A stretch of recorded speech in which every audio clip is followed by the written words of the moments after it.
লাশ পড়ছে, রক্ত ঝরছে, একের পর এক, চোখ বাঁধা, হাত বাঁধা, কখনো রেল লাইনের ওপর, কখনো রেল লাইনের আশেপাশে।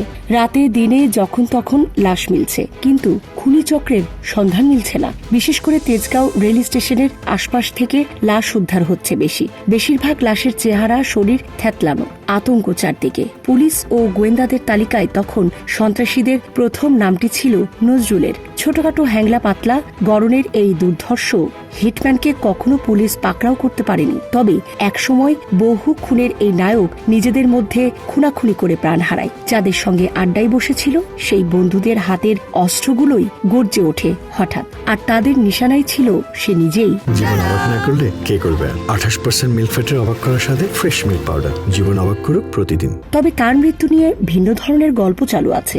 অনেকেই বলেন নিজেদের মধ্যে খুনাখুনির ঘটনায় এমন অনেকেই ছিল যাদের সঙ্গে পুলিশের ছিল ঘনিষ্ঠ সম্পর্ক, যে কারণে মনে করা হয়ে থাকে গ্রেফতার না হওয়ায় নজরুলকে ভিন্ন পথে সরিয়ে দেওয়া হয়েছে। তবে তেজগাঁও স্টেশন এলাকায় তার জনপ্রিয়তাও কম ছিল না। 1985 সালের ঘটনা। Tejgaon rail station. পূর্ব দিকে পরিত্যক্ত রেল লাইনের পর বেশ কয়েকটি খালি বগি। সেখানেই কাপড়ের চোখ আর দড়ি দিয়ে হাত বাঁধা এক যুবককে বসিয়ে রাখা হয়েছে। 8-10 জন ঘিরে আছে। তারা অপেক্ষায় তাদের বড় ভাইয়ের জন্য। তিনি আসার পর যুবকটির ব্যবস্থা হবে। সন্ধ্যার পর তাদের সেই বড় ভাই সেখানে এসে পৌঁছলেন। বড় ভাইয়ের হাতে লোহা পেটানোর একটি বড় হাতুড়ি তুলে দেওয়া হলো। চোখ বাঁধা যুবকটি তখন আঁচ করতে পারছিল। তার সময় ফুরিয়ে এসেছে। প্রাণ রক্ষার শেষ চেষ্টায় সে আকুতি মিনতি করে যাচ্ছেন, কিন্তু সেদিকে কারো ভুরুক্ষেপ নেই। হাতুড়ি হাতে নিয়ে সেই বড় ভাই ধীরে ধীরে চোখ বাঁধা যুবকটির কাছে গিয়ে দাঁড়ালেন। সহযোগীরা যুবকটির হাত পা চেপে ধরে রেল লাইন পাতের ওপর শুইয়ে দিলেন। এরপরই শুরু হলো সেই বড় ভাইয়ের নিষ্ঠুরতা। যুবকটির হাত ও পা রেলের পাতের সঙ্গে পিষে যাওয়া পর্যন্ত হাতুড়ি পেটা করে যাচ্ছিলেন সেই বড় ভাই। একসময় হৃদস্পন্দন থেমে যাওয়া যুবকটির লাশ ফেলে রাখা হয় রেল লাইনের পাশে কিংবা কোনো পরিত্যক্ত বগির ভেতর। সেই বড় ভাইটি হল নজরুল। পুরো নাম নজরুল ইসলাম। তিনি রেল লাইনের ওপর ফেলে হাতুড়ি দিয়ে পিটিয়ে এমনভাবেই অসংখ্য খুন করেছেন। তার নৃশংসতায় অনেকেই এখন পঙ্গু। খুনের জন্য তিনি পিস্তল বা চাপাতি, রামদার চেয়ে হাতুড়ি পছন্দ করতেন। তার অধিকাংশ খুনের ঘটনাগুলো ঘটেছে হাতুড়ি দিয়ে। নিহতদের বেশিরভাগই ছিলেন তার প্রতিপক্ষ আর তেজগাঁও স্টেশন এলাকার অপরাধী। হাতুড়ি পেটানোর এই নজরুল 1985 থেকে 1989 সাল পর্যন্ত দাপিয়ে বেরিয়েছেন গোটা তেজগাঁও এলাকায়। ছোটখাটো দেখতে এই দুর্ধর্ষ অপরাধীকে ভয় করতেন ঢাকার অন্য সন্ত্রাসীরাও। এছাড়া তেজগাঁও ফার্মগেট এলাকার সন্ত্রাসীরা তার নৃশংসতাকে ভয় করতেন। নজরুলের গ্রামের বাড়ি মুন্সিগঞ্জে।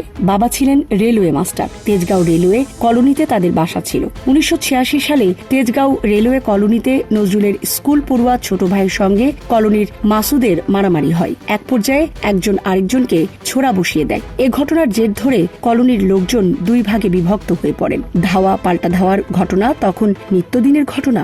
স্থানীয়দের উদ্যোগে সেখানে দুই পক্ষের সমঝোতার বৈঠকের সিদ্ধান্ত হয়। এক সন্ধ্যায় বসে সে বৈঠক, কিন্তু বৈঠক চলাকালে স্টেশন এলাকার বিদ্যুৎ সরবরাহ বন্ধ করে দেওয়া হয়। রাতের আধারে বৈঠকেই হামলা চালানো হয়। কুপিয়ে নৃশংসভাবে সেখানে খুন হন মাসুদের বাবা ও ফুফাতো ভাই। এই জোড়া খুনটি পরিকল্পিতভাবেই তখন করা হয়েছিল বলে পুলিশের তদন্তে বেরিয়ে আসে। এই জোড়া খুনের পর থেকেই নজরুল আরও দুর্ধর্ষ হয়ে পড়ে। শুধু রাজধানী ঢাকা নয়, ভাড়াটে হিসাবে দেশের বিভিন্ন জেলায়ও তিনি গুন্ডামি করেছেন, অস্ত্র চালিয়েছেন। ওই এলাকায় তার উপর তখন আর কেউ ছিলেন না।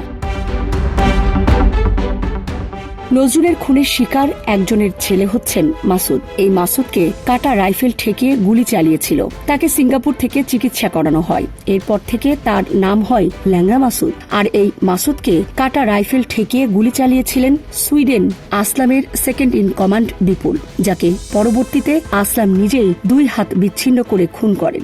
আর ল্যাংড়া মাসুদ পরে নিহত হন রাজধানীর ডিওএইচএস-এ। মাসুদ হত্যাকাণ্ডেও আন্ডারওয়ার্ল্ডের একটি গ্রুপের যোগ সাজশ রয়েছে। রয়েছে। জীবন অবাক না করলে কে করবে? 28% মিল্ক ফ্যাটের অবাক করার সাথে ফ্রেশ মিল্ক পাউডার। জীবন অবাক করুক প্রতিদিন। নজরুলের অস্ত্রের ভাণ্ডারে প্রচুর অস্ত্র ছিল, কিন্তু তিনি গুলি করার চেয়ে পিটিয়ে হত্যা করতে পছন্দ করতেন বেশি। পেটানোর জন্য তিনি রাখতেন বড় বড় হাতুড়ি। তার অস্ত্রের ভাণ্ডারেও বড় বড় হাতুড়ি থাকত। তেজগাঁও স্টেশন এলাকা ও তার আশপাশ এলাকায় একের পর এক লাশ পড়ে থাকলেও পুলিশ তাকে গ্রেফতার করতে পারত না। 1989 সালের এক রাতে তার প্রতিপক্ষ গ্রুপের সন্ত্রাসীরা তাকে রেলওয়ে কলোনিতেই এলোপাতাড়িভাবে কুপিয়ে হত্যা করে। তার ওই হত্যার মধ্য দিয়েই অবসান ঘটে নজরুলের শাসন।